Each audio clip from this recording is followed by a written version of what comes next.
Thanks for watching.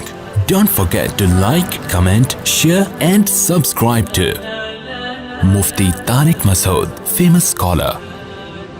انسان کو اللہ نے فضیلت دی ہے روحانی زندگی کی وجہ سے.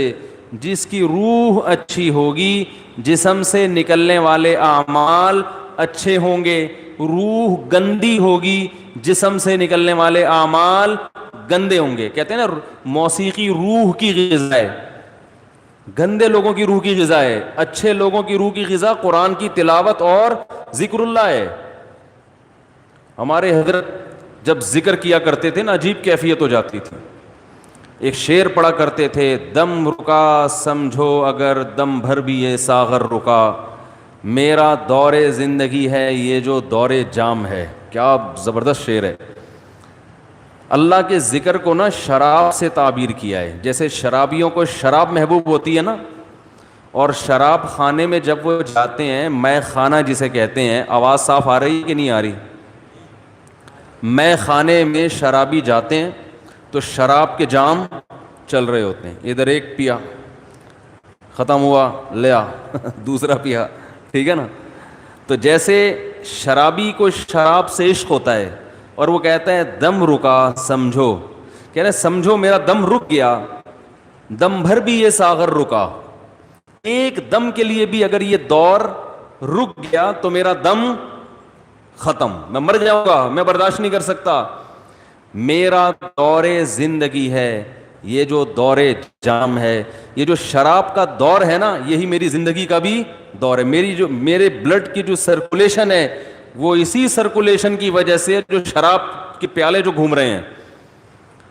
تو حضرت اللہ کے ذکر کے بارے میں یہ شعر پڑھا کرتے تھے کہ اللہ کے ذکر کی ہمیں ایسی لت پڑ گئی ہے, ایسا چسکا لگ گیا ہے جیسے شرابی کو شراب کا چسکا لگتا ہے. تو حضرت بڑے مزے سے ذکر اللہ کے بارے میں یہ شعر پڑھا کرتے تھے, دم رکا سمجھو اگر دم بھر بھی یہ ساغر رکا, کہ اللہ تیرے نام کی لذت اور تیرے نام کا چسکا ہمیں ایسا لگ گیا ہے کہ دنیا کی کوئی بھی نعمت ہم سے چھین لی جائے ہم مریں گے نہیں. کوئی ہم سے تیرا نام لینا چھڑوا دے, کوئی ہماری زبان پہ تیرا ذکر کرنا ہم سے چھڑوا دے, ہم ایک سیکنڈ کے لیے بھی زندہ نہیں رہ سکتے. یہ کیفیت ہوتی ہے کس کی بھائی؟ اہل اللہ کی, جن کی روح پاکیزہ ہوتی ہے. اور جن کی روح ناپاک ہوتی ہے, جب تک وہ اداکاراؤں کے ڈانس اور ناچ نہ دیکھ لیں اور ان کے ناچ گانے کا میوزک نہ سن لیں, ان کی روح کو تسکین بولو نا بھائی نہیں ملتی. تو روح کی بات ہے. جیسے ہیروئنچی کو اور شرابی کو اس کی باڈی کو تسکین ہیروئن اور شراب سے ملتی ہے, لیکن جس انسان کو اس گندگی کی عادت نہیں ہے اسے تسکین کے لیے شراب اور ہیروئن کا سہارا نہیں لینا پڑتا. اسے تو بدبو آتی ہے, اسے تو گھن آتی ہے. تو مسئلہ ہی سارا کس کا ہے بھائی؟ روح کا ہے. تو اللہ تعالیٰ نے جبریل علیہ الصلاۃ والسلام کے ذریعے انسان کی روح کو طاقت دی ہے. تو روح پاکیزہ بنتی ہے برے اعمال کو چھوڑنے سے اور عبادت کرنے سے. اور جیسے جیسے عبادت کرتا ہے انسان, روح اور زیادہ پاکیزہ ہونا شروع ہو جاتی.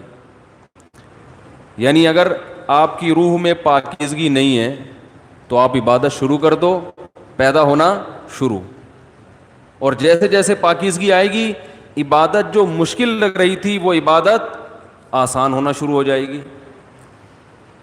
تو آج باڈی کی طرف تو ہماری قوم کی تو نہ باڈی کی طرف توجہ ہے نہ روح کی, لیکن میں تو ان لوگوں کی بات کر رہا ہوں جو لبرل لوگ ہیں, وہ روح کو تو بالکل فوکس کرتے ہی نہیں ہیں.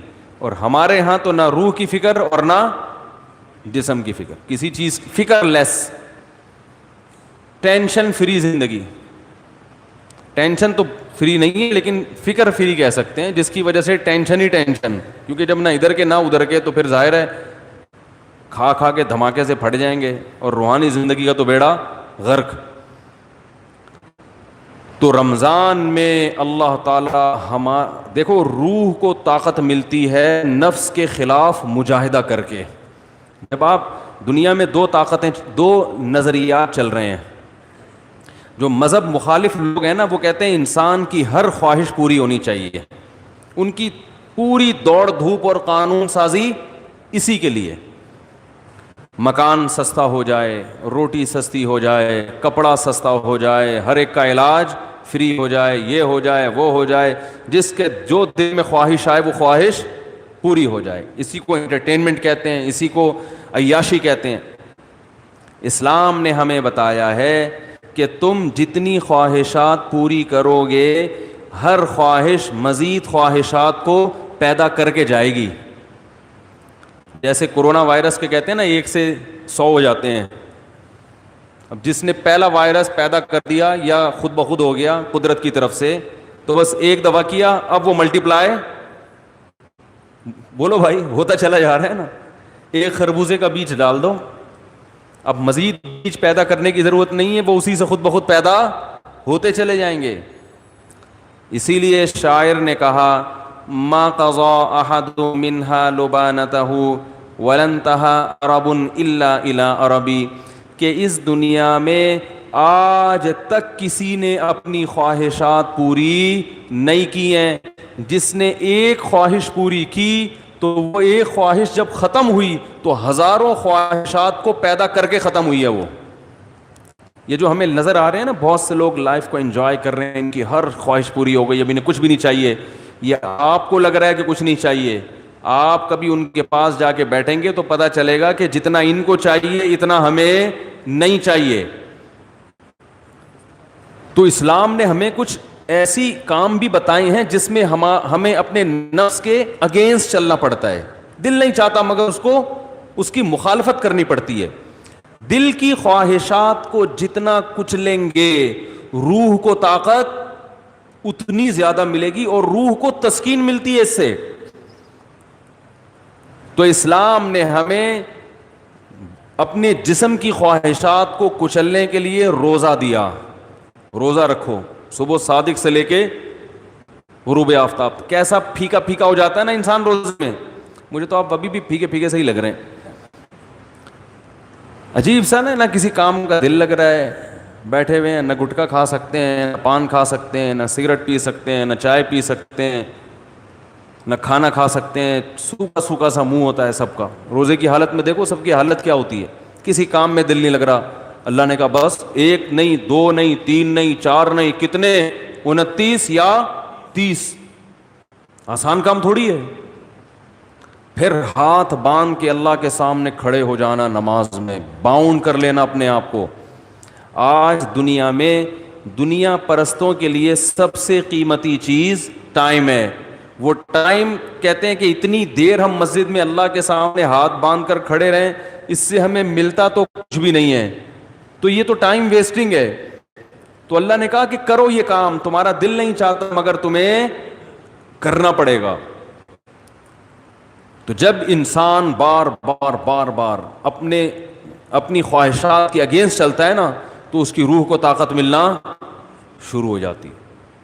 اتنی روحانی قوت اس کے اندر پیدا ہوتی ہے, وہ کچھ کر کے دکھاتا ہے جس کا لوگ تصور نہیں کر سکتے تھے. یہ جو اسلاف کے واقعات ملتے ہیں, عشاء کی نماز میں کھڑے ہوئے اور فجر تک نماز پڑھتے رہے, یہ تو تواتر سے ثابت ہے. بعض لوگ اس کا مذاق اڑاتے ہیں کہ یہ ممکن نہیں ہے, اور بعض کہتے ہیں وہ حدیث میں تو آتا ہے کہ جس نے 1 دن میں 3 دن سے کم میں قرآن ختم کیا اس نے سمجھا ہی نہیں. اس حدیث کا مطلب کیا ہے وہ میں کسی اور موقع پہ بتاؤں گا, ورنہ وہ سارا موضوع چینج ہو جائے گا.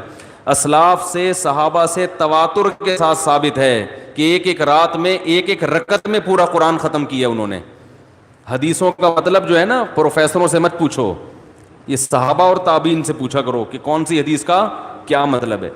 حضرت عمر رضی اللہ تعالیٰ عنہ نے حضرت عثمان کی طرف ایک دن اشارہ کر کے فرمایا کہ مجھے اس شخص سے محبت کیوں نہ ہو, یہ وتر کی 1 رکعت میں پورا قرآن پڑھ لیتے ہیں. وتر کی جو 30 رکعت ہے نا, اور حجر اسود کے سامنے کھڑے ہوتے ہیں اور پوری رات 1 رکعت میں پورا قرآن. حضرت عمر کا اپنا معمول کیا تھا فجر میں اتنی لمبی نماز پڑھاتے تھے، آج تو ہم افورڈ ہی نہیں کر سکتے. صبح صادق کا وقت جب شروع ہوتا تو نماز شروع کی جاتی اور سورج نکلنے سے پہلے سلام پھرتا تھا فجر کا. کتنے گھنٹے کی نماز ہو گئی فجر کی. اور نماز میں تلاوت کرتے کرتے کرتے بعض دفعہ اللہ کے خوف سے رو کے گر جایا کرتے تھے. فجر میں حضرت عثمان رضی اللہ تعالی عنہ پوری سورہ یوسف پڑھتے تھے. ایک تابعی کہتے ہیں کہ میں نے سورہ یوسف حضرت عثمان کے پیچھے فجر میں سن سن کے یاد کر لی، زبانی یاد ہو گئی مجھے. کتنی لمبی لمبی ان لوگوں کی نمازیں تھیں، کتنی لمبی لمبی ان لوگوں کی دعائیں تھیں، کتنی. آج بالکل عبادت کا ذوق اور شوق ختم. اور پہلے عورتوں میں عبادت کا ذوق مردوں سے بھی زیادہ تھا. مرد تو وہ تھڑے چھڑے پہ جا کے بیٹھ گئے، دو چار لونڈے لپاڑے بیٹھ گئے، کچھ ادھر بات کر لی، کچھ ادھر چلے گئے، ڈبو اسنوکر. خواتین تو گھروں میں وہ تو عبادت میں آگے تھیں. آج سب کے ہاتھ میں کیا آ گئے؟ موبائل، واٹس ایپ، بس ہر وقت.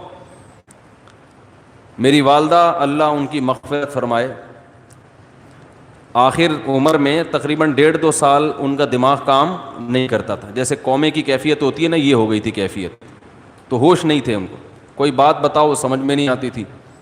لیکن تسبیح جیسے ہی پکڑاتے تھے نا، فوراً چلنا شروع، اور زبان بھی چلنا شروع. کیوں؟ لاشعور میں یہ چیز، بولو نا بھائی، بیٹھ گئی.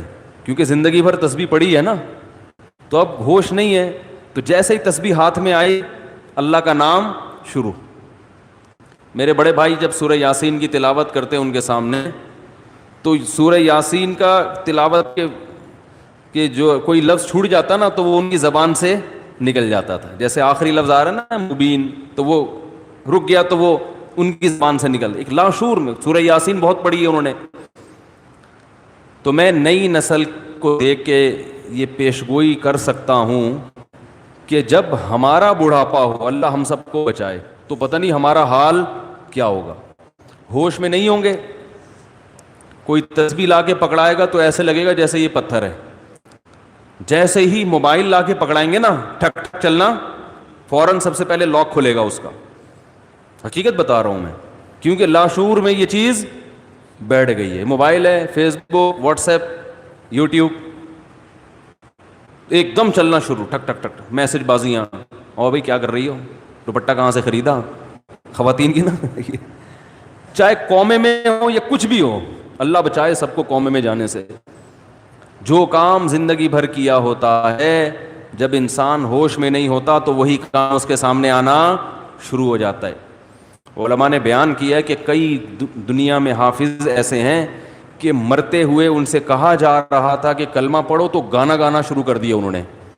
حافظ قرآن تھے مگر قرآن کی تلاوت نہیں کرتے، گانوں اور فلموں کو فوکس کیا ہوا تھا.